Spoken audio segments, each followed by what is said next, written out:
welcome to the second episode of PADTalk, the only PADCast, official or unofficial.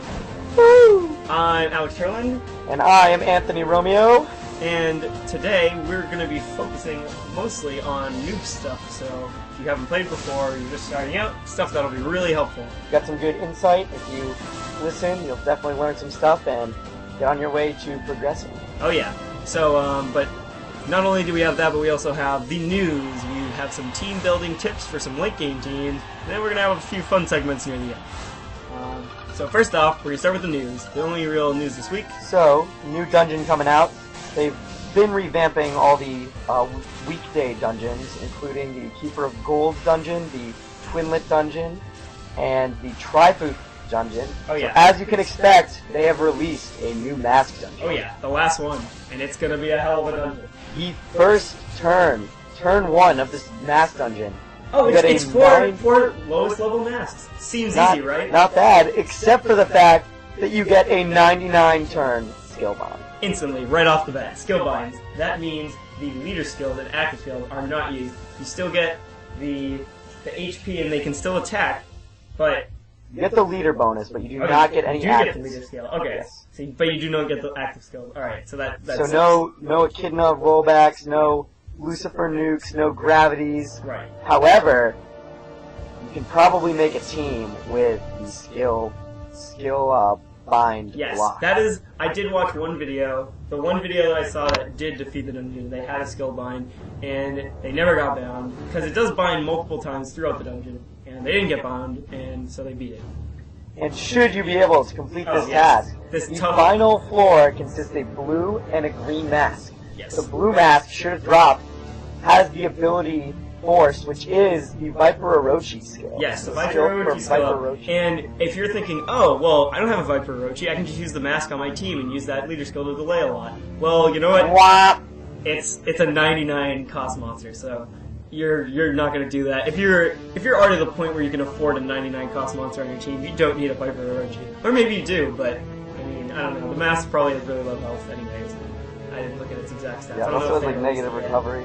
Oh yeah. Okay. Yeah. So that's really the news for the week. Besides that, nothing really happening as of today. Yeah, there was a good God Fest, but... Oh yeah, it was good. You missed out. Save your stones. You guys, don't fall. Well, yeah, we'll be getting into that later. Alright, so that's it for the news. Next up, we'll be going into the noob guide. Alright, see you then.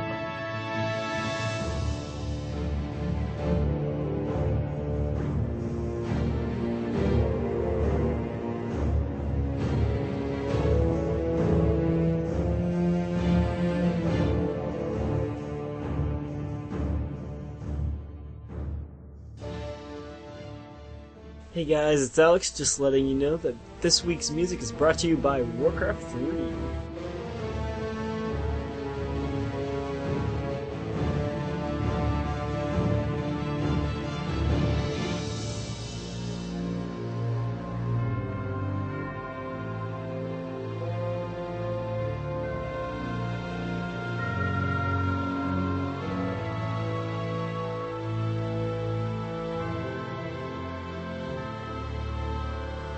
Alright, so now, the noob guide for all those new players out there. We're going to start off with real basics, and then move on to... Yeah.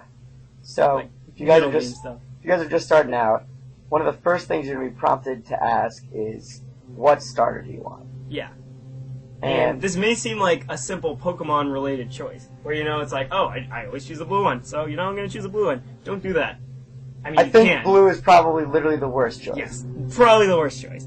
So, which one do you choose? Well, you probably want to choose the same ones as your friends, if your friends are starting at the same time. That way, when you friend them, you can benefit from the leader skill, which is ×2 for damage for that element. Yeah, so you can get like a mono fire. If you choose a fire starter, you can get your partner and get a mono fire team and get ×4. So basically a mono team would be all of the same color, and so that way all of your monsters benefit when it's like a leader skill that benefits one color monster.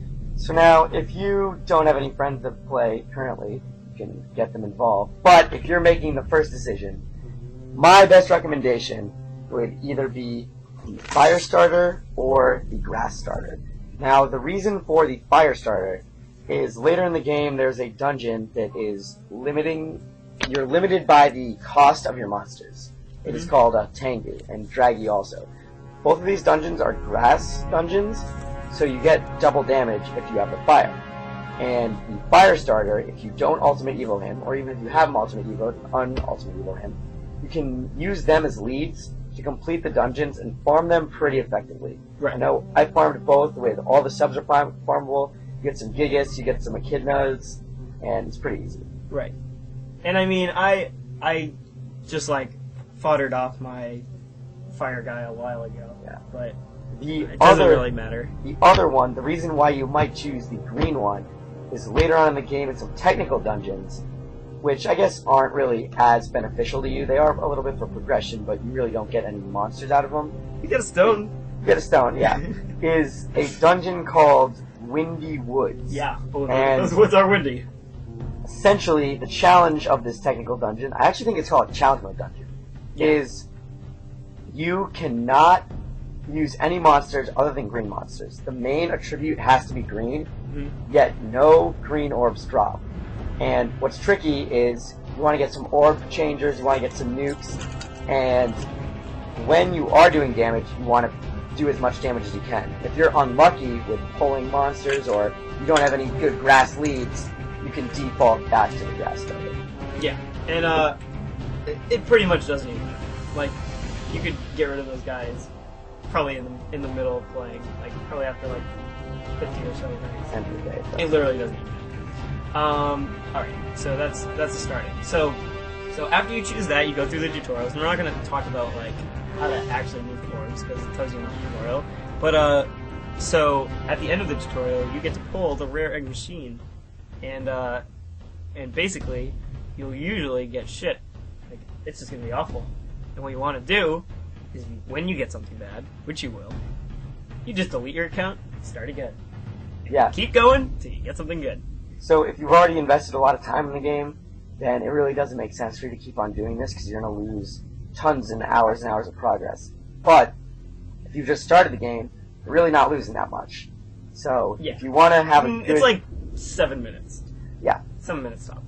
You can pretty much just chain run, and if you get like an alright kind of monster from the first pull, you can play maybe like 5 more dungeons and get that second pull. And if like that's a good one, like definitely keep it. Oh yeah. If you get like an alright one and a crappy one, it's probably worth it to restart if you have the time. Yeah, and on that note, like 2 things about the rare egg machine. First, besides the first initial pull, don't pull it unless there's a Godfest, because you're gonna get something bad. Like without a Godfest and without re-rolling, you're just gonna get something bad. Yeah, there's no reason not to. It's the most you're gonna have to wait is 15 days. Yeah, exactly. And you're 3 times more likely to get that. Exactly. And it's like, it just helps you so much more. And the other thing about the rare egg machine is most of the guys you can get, most of the good things at least, you can only get from the rare egg machine. So if you get it and you're like, I don't really like this, and you're pretty far like into the game at this point, you don't want to restart, then don't get rid of it, because if you can't get it from anywhere else, you might need it for something really specific in the future. So it's way better to keep it. Yeah, like specific things. For example, there's some like team cost dungeons where you're restricted by the team cost, so you can't use some of your overpowered monsters. Right. Yeah, or maybe even they just make a new dungeon where it just happens to be like there's just some guy in the dungeon that just gets super damaged by this one person that you have, like by their ability or something. I mean, it depends ability to ability, monster to monster, but they're pretty creative over there in Gung-Ho, so they might think of something crazy that you have to do. So that's the rare egg machine. So besides pulling only a Godfest and spending your stones there, you don't really want to spend stones early game to like give you more stam or to expand your friends list or like revive yourself. So you basically just need to spend it on box space and Godfest pulls. Yeah, so box space early on, I think you start initially with 20, and there's really not much you can do with only 20 box space. Yeah. I found a comfortable number is you want to have enough box space, like 1 for all the guys that you're going to be able to use on a team. And not going to fuck up. Yeah. Then you probably want maybe eventually like 10 to 30 kind of floating space of kind of like enhanced materials you're going to use. So say you get some like ruby dragons from like the ruby dragons. Save them in there, get the Pendra, kind of clear that out, kind of 30 for there. And then probably like another 30, maybe a little bit more, depending on how far you are, for kind of evo material. So that's kind of a good numbers to kind of keep in mind. Mm-hmm. And yeah, I find that I pretty much do the same thing. So anyways, so moving on. If you're new and you don't really know what's going on, you get a monster that has a plus on it. You'll probably notice it's better than other monsters. And the thing about it is it has an increased stat. And the thing about plus monsters is that you can feed them into each other and it'll transfer that stat boost to whatever you feed it into. So what you can do is you put them all into one guy and that one guy's really good. And like endgame, you max it out.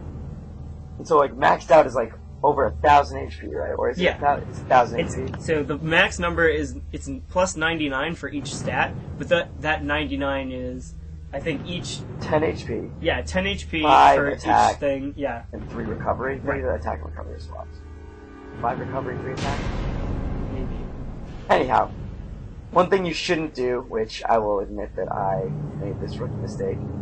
Don't sell the monsters. You get more coins for selling them. Don't sell them, though. Yeah. No, selling plus X is a big mistake. You'll regret it when you're farming late game and just hate yourself because you run a dungeon 15 times and get like 2 plus X. I sold about 5 of them in my early career. Oof, that's rough. So so that's for plus eggs. So yeah, just put them into someone you'll always use, and you can always just keep building them up. And so probably you're going to notice early on, you're going to be able to cruise through all the dungeons if you're competent. Yes. You might run into some struggles, and then once you kind of get the knack for matching the orbs, you're going to just cruise through everything. Yeah. Until you hit Castle of Satan. Oh yeah, Castle of Satan. You're going to hit this big vampire boss, and he's going to one-shot you, and you're going to do no damage to him. You're really sad and disappointed. So, a few tips, few things you can do for getting in there. One thing you can do is if you find a friend that's a Lucifer and you have a mono dark team, that is one way to tackle the dungeon alright. So a Lucifer gives you times 2 HP and times 2 recovery. So for dark monsters. Right, for dark monsters. So like early game, at that point you'll probably have around 12,000 HP, and I'm pretty sure the vampire hits for 3,000 every 3 turns. So you'll be able to survive a while with that. And even better, Lucifer's active skill is doing 300,000 damage to one guy. And it reduces your HP to 1, but you can probably just kill the 2 side guys that come with the vampire in the last level, and then just use the nuke on Satan, and then you kill him. And so, say you have the Lucifer friend, and you're still having trouble. Another thing that you're going to want to start doing after you get to the Castle of Satan, because the difficulty kind of plateaus there for a little bit, right? Yeah. Is there's these guys called the Ripper Dragons. You can pull them from the Palag machine, and essentially, when you evolve them enough, they do half damage from their respective element. So the Dark Dragon, I think it's called like Chaos Dragon, right? Oh yeah. He is 50% reduction from dark monsters. So if you're running a dungeon that's primarily dark monsters, it's pretty much going to be taking half the damage. Right, yeah. And if you get another one at stacks, so it's like 0.5 times 0.5, so it ends up being like 0.75 reduction, only hitting you for 0.25. Right, yeah. And at that point in the game, like, all the dungeons are pretty much just one color. So you don't really have to worry about curveballs being thrown at you, like, what happens in the game. Yeah. Yeah, so that's a basic, like, team. Another thing is, if you happen to get a Mystic Knight, or, like, a Knight guy, that looks like a little Knight guy with a sword, there's one for each color. Those guys are actually pretty useful going up into late game, so when you evolve them, they'll get like ×3 attack for something, or the dark one is ×2 defense and ×2 attack for dragon types. But anyways, they're pretty good if you combine them with the Ripper Dragons, because some of them are dragon type. So you can make a pretty good team like the green ones, ×3 attack for dragons. So that I know you got through a lot. Yeah, for that one. and it's definitely good for the weekend dungeon. Right. Yeah. So the other things are any healers you're pretty much going to want to keep around. Oh yeah, definitely. Maybe. I mean, the Angel's probably the worst. I would say the green one's the worst. So I don't even. Yeah, the green pay one's attention to definitely that. the worst. I know, like Siren. Dryad. The Dryad. Yeah, the Dryad's definitely the worst. The Siren is definitely used on a bunch of teams, like even some like mono dark teams. You get that fire to heart, and you can get it down to a really low. Yeah, pretty easily too. I know first monster I skilled up max was the Siren because you can farm all the skill ups on like pretty early dungeons with the little blue goblin guys. The Echidna is probably the most useful of the healer set. Right, just based solely on its turn rollback. Yeah, you get a 3-turn rollback, which late in the game, 3 turns is definitely a lot of time to work with, so that skill is amazing. The Lilith. Lilith is useful for poison. Because it doesn't do that much damage per turn, but the thing is, when there's monsters that have really high defense, the poison just ignores defense. So something may have, the poison might do like 1,000 damage. Yeah. Which is just crap on a guy that's like, has like 30,000 health. But when a guy has 60,000 defense and like 10 health, then it just burns through it in one hit. Also has amazing awakenings. There's a auto recovery in there, and there's a extended turn, extended orb time. Yeah. And late game, the Lilith, there's an ultimate evo that gives it a attacking type, which is pretty good for some Dark Angel Metatron teams. Right. Yeah, because that increases damage for attackers. And then the Archangel has a few specific niches. Recently, it's been getting a lot of... Yeah, my bad. Well, actually, no, you can say it both ways. Recently... We'll be talking about pronunciation later. Anyways. So recently, it's been getting a lot of use on green Odin teams. Yeah. Because it has 2 awakenings that give the auto recovery. So you're guaranteed 1,000 recovery. Yeah, no, that's and that is a sub. Like, Odin has an auto recovery too. So you're probably not going to be taking more than 1,500 damage with 2 Odins. Right. Or, sorry, 2,000 if you have 2 Odins. So it kind of that's has, huge. It kind of has that special place in, alright, you're going to take this much damage and you're going to auto recover it back. And so, definitely huge. To hold Double on to. Odin is a huge cheese team. Totally support it. Yeah. Anyways, one last thing you can do early on in the game is there's this dungeon, I think before Castle Satan, called Tower of Giants. Yeah, it's in the Tower of Trials, which is it's like maybe 3/4 of the way there. Yeah, it's the third one in Tower of Giants. The middle one. It's called Dragons of the Tower. Dragons of the Tower. Yeah. It is one of the most EXP efficient dungeons in the game. I believe it's number 7, but the upper ones take a while to get to. No, even we aren't at the highest one. If you run this dungeon on the weekend, it's half stamina, pretty much all the way to rank 100. You can chain run it and just constantly level up. Right, yeah, because it doesn't cost that, it'll be half stamina, so it won't cost that much stamina, and you'll gain a really big amount of XP, and then by the time you get to 0 stamina, you will have leveled up, so you'll get full stamina again. Then you can use all that stamina on it, and you'll level up again, keep going and going and going. I did this a lot with, one weekend, the weekend dungeon was half stamina. Oh my god. So I leveled up, I think I went from 110 to 120 in just one sitting. It was crazy. I got 4 levels, but unfortunately I had a big tournament most of that weekend. Yeah. But, so anyways, Castle of Giants, Dragons of the Tower. Also, it drops dragon plants, which are useful for evolving Pengra. And it drops gold dragons and metal dragons. That's true. Kind of cool. So if you know about Pengra, it'll be useful. It's probably the best dragon plant farming place, not on a Thursday. And besides that, there's one other thing that is kind of important for early game is a zombie team. Now, a zombie team doesn't have any zombie monsters in it. What it is you can have a golem, which is not a golem, an ogre. Yeah, an ogre, which has resolve. These teams are also called resolve teams. And basically what it is when you take damage that would one-shot you, if you're over 75% health, you just get reduced to 1 HP instead. And then you can have as your friend or as your own, and then have the ogre as the friend, a healer that auto heals every turn, like a siren or like an archangel. So the purpose behind this, there's a dungeon called Keeper of Rainbow, for example. Yeah. The last monster in the Keeper of Rainbow is one monster. There's no multi-hit. He's only hitting you for once, but he's going to hit you for 22,000 damage. And early on, you won't have 22,000 health. You might have that half mitigation, probably still won't have enough health. But if you have this resolve team, if you are above 70% health, so say you have 1,000 health, he will hit you and only bring you down to 1 HP. Then you have 6 turns to recover back up. Right. And if you have your... If you have like 1,000 HP, if you match one set of orbs, you'll just go back up to full. Basically. Yeah, with the Siren. Right. And it'll take a while, but you chip away and you kill him. And then you have a Keeper of Rainbow, which has like 3,000 health, which is huge early game. Yeah. So that's how you can do that dungeon and a few other dungeons. The thing that counters it, though, is if there's monsters that have multi-hits, so if they hit more than once, they'll hit you down to 1 HP and then hit you again.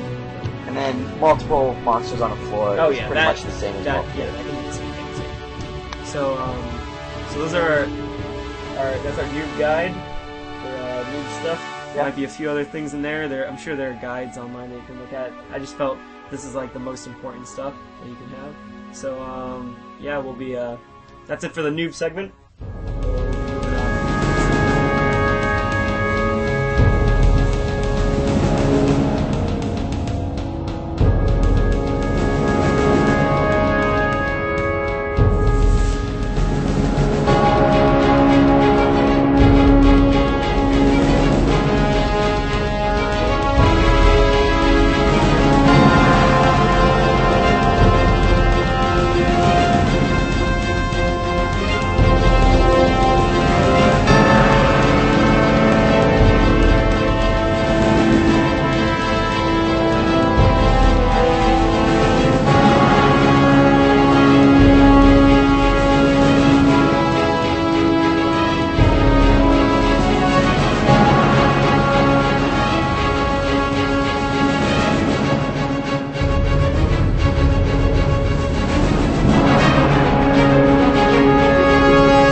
Segment where we're going to talk about a lead and then kind of like alternative teams where you can build.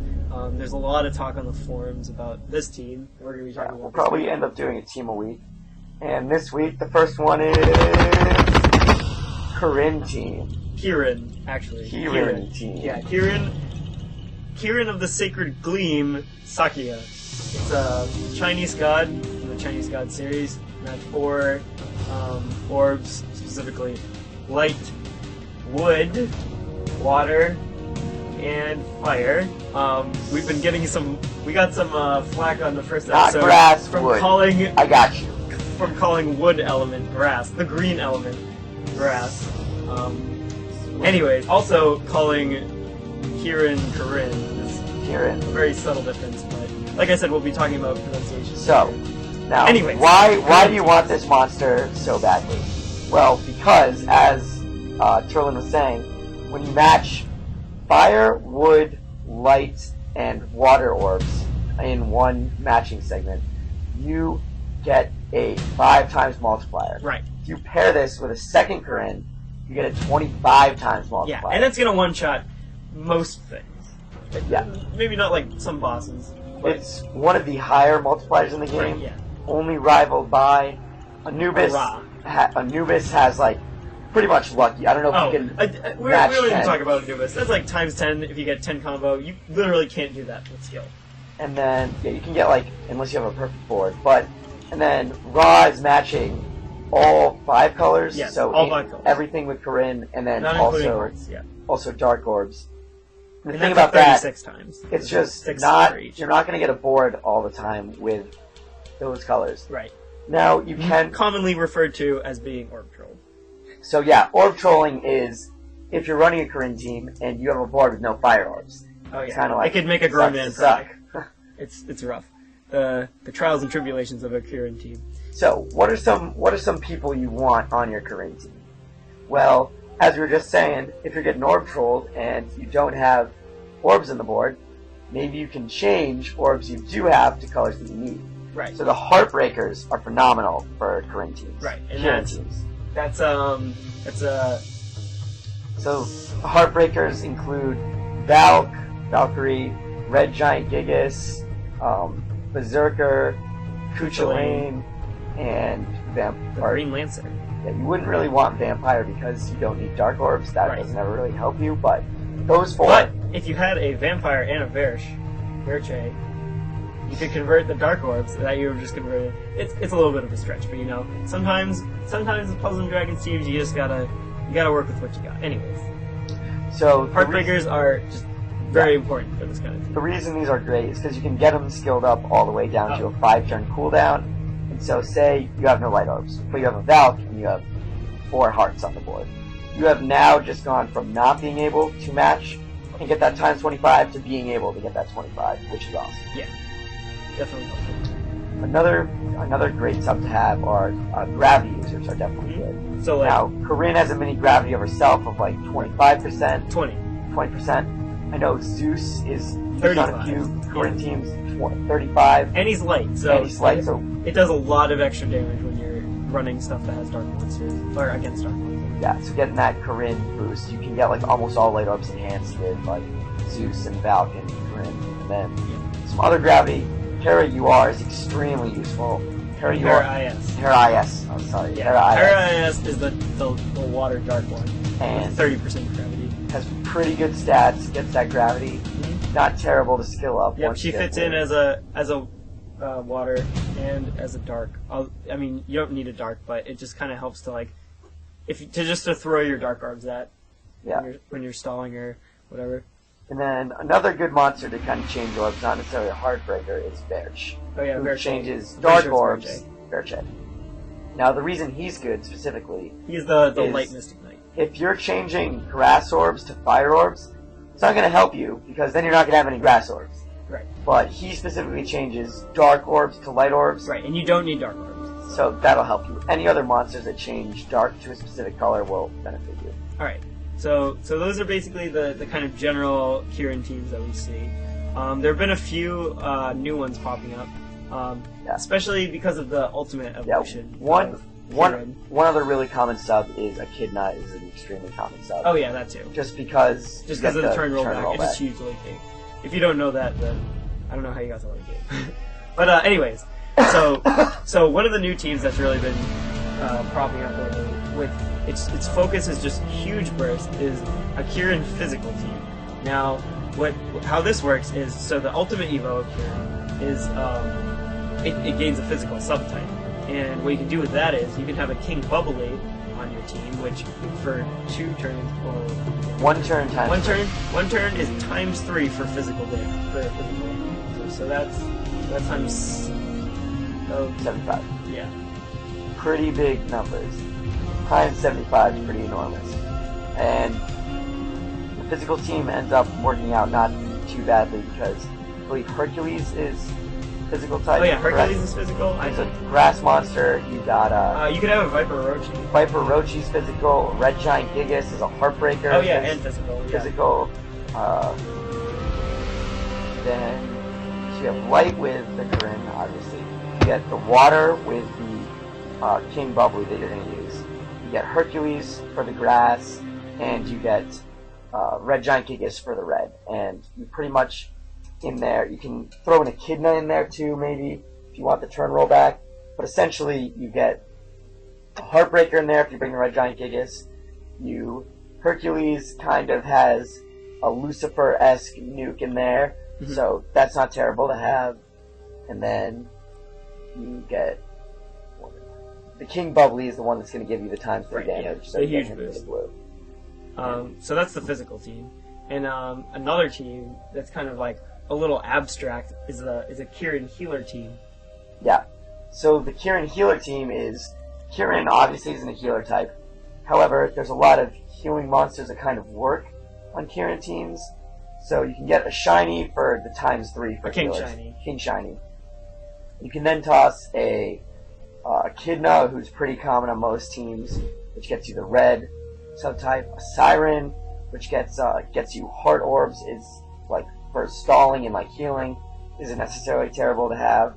You can get the new, if you're lucky enough to pull from the 3 Kingdoms Scott Fest and get the new healer blue monster.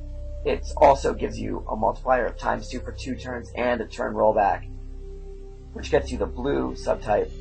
Then in terms of grass, You can get the Valk, which has the grass subtype, so that's a healer. And then light is obviously there. Another one is kind of a mono light Kirin team. Oh yeah. This is big for any dungeon that's mostly dark. So like Satan. Yeah, the way you kind of get that mono light is you can get Valk is great because it's a Heartbreaker and it's got the grass subtype. Verge is pretty good because you get more light orbs. You get the dark to the light orbs. There's your second sub. Then you Apollo, which also gets orb changing. Which he has a fire subtype. And I believe his is hard to fire and dark to light, if I'm not mistaken. So you get kind of two colors that you need from colors that you don't need. And so that covers the fire subtype. And then water. It's also physical, I'm pretty sure. Yeah, so that could work on the physical side. The water subtype, there isn't really a great light main type with a water subtype, but you can use kind of Metatron has that if you want the little quick heal main type.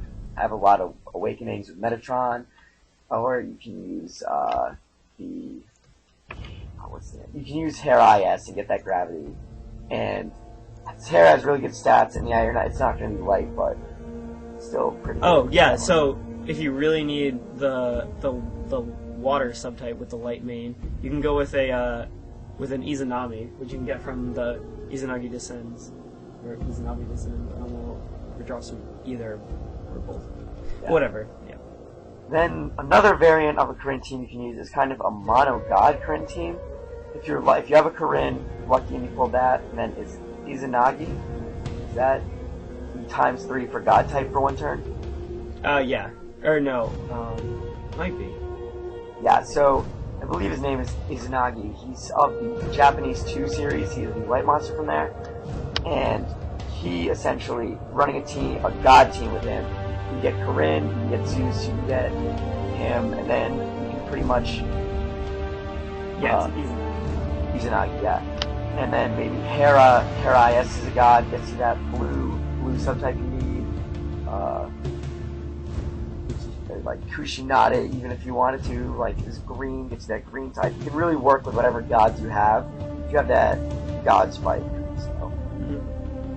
Yeah, so that's pretty much it for Kirin teams, which you can use on like basically anything. I did Keeper of Gold with it, or with just this pretty standard team.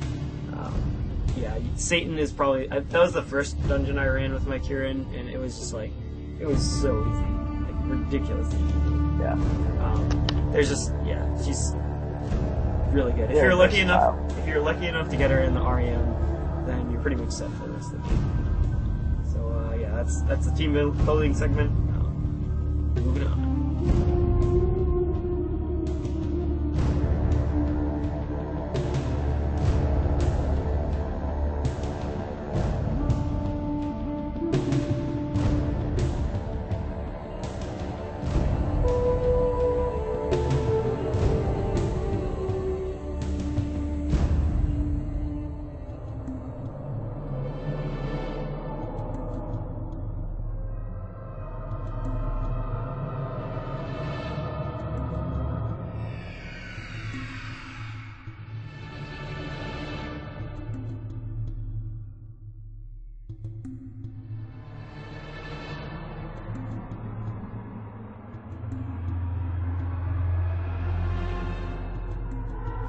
Alright, now for the final segment, we're going to do a few fun things. Starting off first with pronunciation with Romeo. So, we've gotten a few people saying that he's not very good at pronouncing things. Guilty as charged. So, as you've seen throughout this show at least, I've probably corrected him a few times, but now we're going to have some fun. I'm going to make him try and say these words. I've written down for him, and he's going to try and say them. I'm going to correct him. Now, I don't see myself as a very good Japanese pronunciator, but I at least think I know better than you. I can admit it's probably better. Alright, so, starting off, we have 3 this week. Starting off with... Numero uno, Hattori Hanzo. Hattori Hanzo. That's much better than what you said last week. Hanzo. You said Hazano last week. Hazano. but it is Hanzo. Hattori Hanzo. Alright. Looks like an A. Alright, next up we have another one that you mispronounced last week. Tiamat? No, Tiamat. Tiamat. Like T-Y-A-Mat. Tiamat. There you go. Alright. You have to put your mind in the head of a foreign person and say it like they would. Yeah, there you go. Alright, now for the final one. If you know the star, this shares a name with a star nearby in our solar galaxy. Not solar system. Galaxy, I think. This is a mech dragon from the Mech Dragon series. All right. It's not very good, but... Fire Mech Dragon. Betelgeuse. Betelgeuse.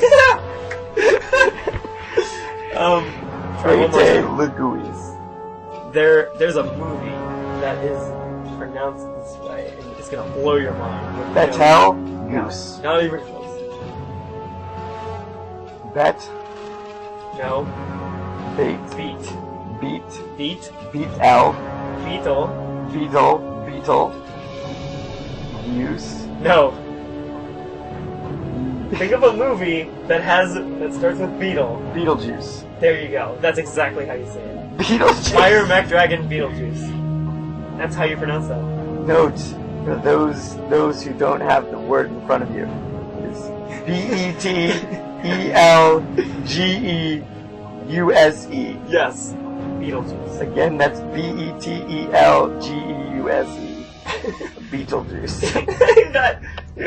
I'm glad that you at least worked your way there. Alright. So we'll have more of those if more shitty pronunciation comes up in the future. Alright, so finally, for our final segment, well, we're going with the crap monster of the week. And don't do a drum roll, because it messes with the mics. Anyways, imaginary drum roll. Maybe I'll put it in sound effects. Crap monster of the week this week. Red Pirate Dragon Bartholomew. Yeah. So He's terrible. Probably thinking, alright, I can handle these descends. What's that? Oh, Pirate Dragon? Red Pirate Dragon? I got this. You run through that dungeon, you fucking run through it on Legend, you clear it, and you get that gold egg. Yeah. Congratulations. Accidentally. You can fodder it off. Yep. Nothing. It's good for nothing. Like, you look it up on Puzzle Dragon X, it's not on any team. Very sad. This doesn't even... Like, There's just everything, so many better everything about it, alternatives. yeah, everything about it is mediocre. Like, there's a better farmable version of it in, like, every regard. Like, better health, better damage, better recovery. It has a subtype, but, I mean, you could just use a Berserker. Yeah. And then its leader skill is, like, not very good. And then... Or its active skill, I mean. Its active skill, you nuke someone, and then I think you reduce the damage that you take. By like 25%? Yeah. It's really not all that useful. And then his leader skill is times 2.5 attack for fire monsters when HP is greater than 50%. So, like, yeah, you'll be greater than 50%. Well, but 2 times 5 attack, it's like, it's not that much. It's just not that much. Oh, wait.